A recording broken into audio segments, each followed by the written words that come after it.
করতে হয়, কিভাবে অতিথিদেরকে সম্মান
রংপুর বিভাগের বিভিন্ন জেলা থেকে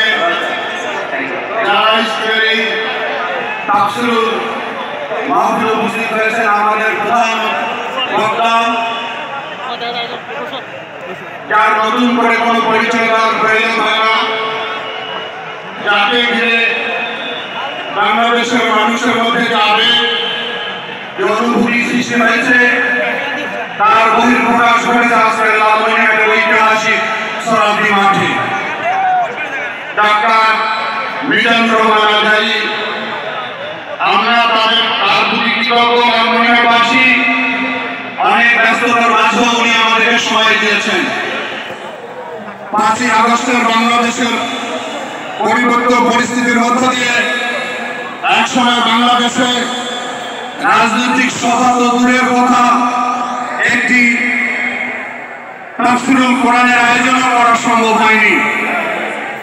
পরিস্থিতি পরিবর্তন হয়েছে আমাদের। আমরা মনে করি যে উদ্দেশ্য, যে চেতনা নিয়ে বাংলাদেশের ছাত্র জনতা রক্ত দিয়ে একটি নতুন বাংলাদেশের সৃষ্টি করেছে, আগামী দিনে এমন একটি বাংলাদেশ আমরা করতে চাই যে বাংলাদেশে দুর্নীতি থাকবে না, বৈষম্য থাকবে না, স্বজনপ্রীতি থাকবে না, একটি সামনের বাংলাদেশ, সম্প্রীতির বাংলাদেশ করতে চাই। সুতরাং পবিত্র কোরআন এবং হাদিসের আলোচনা